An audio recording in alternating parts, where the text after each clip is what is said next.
இன்றைக்கி என்ன சமையல் பார்க்கலாம் வாங்க. வழக்கம் போல் சுட சுட சோறு தான். சுட சுட சோறுக்கு இன்றைக்கி புடலங்காய் பச்சை கூட்டு. நேற்றுக்கு இன்றைக்கி என்ன சமையல் போடலை தானே. நேற்று ஒரு ரிசப்ஷன் போயிட்டோம். எப்பா நார்த் இந்தியன் மேரேஜ் ரிசப்ஷன். அது ஸ்வீட் மட்டுமே ஒரு 15 வகைங்க இருக்கிற அத்தனை நார்த் இந்தியன் ஸ்வீட்டும். என்ன சொல்கிறது, ராஜ்போக்கு, சம்சம், காஜு கதலி, அப்படி அத்தனை எல்லாமே full and full north Indian dish தான். அவங்களோட மெனு எல்லாமே தந்தூரி பரோட்டா, ஆலு பரோட்டா, அந்த மாதிரி எல்லாமே. என்னால் பஃபே வேறையா, அதனால் ஒரு கையில் சாப்பிட்டுட்டு எடுத்துக்கிட்டு பிளேட் எடுத்துக்கிட்டு ஒரு கையில் என்னால் வீடியோலாம் எடுக்க முடியல.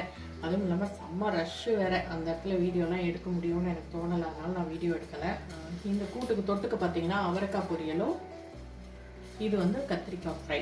பெரிய கத்திரிக்காய், பச்சை கத்திரிக்காய், அதை அப்படியே பொடி போட்டு ரோஸ்ட் பண்ணி எடுத்திருக்கேன். கத்திரிக்காய் ரோஸ்ட்டுன்னு தான் சொல்லுவோம், ஃப்ரை இல்லை. இதுக்கு கூட பார்த்தீங்கன்னா வெள்ளரிக்காய் லெட்டஸ் சாலட் இருக்குது, கூட ரசம் இருக்குது, தயிர் இருக்குது. இவ்வளோ தாங்க இன்றைக்கி சமையல். நேற்று சாப்பிட்டதுக்கு இன்னும் 2 நாளைக்கு சாப்பிட வேண்டாம் போல இருக்குது, அப்படி இருக்குது அது. அவ்வளோக்கு மேலே அதுக்கப்புறம் ஃப்ரூட் சாலடு, ஐஸ்கிரீமு.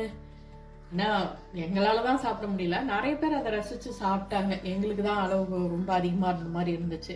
ஓகே, அவ்வளோதான். இந்த வீடியோ பிடிச்சிருந்துச்சுன்னா லைக் பண்ணுங்கள், ஷேர் பண்ணுங்கள், கமெண்ட் பண்ணுங்கள். புதுசாக பார்க்குறீங்கன்னா சப்ஸ்கிரைப் பண்ணிக்கோங்க. தேங்க்ஸ் ஃபார் வாட்சிங். பாய்.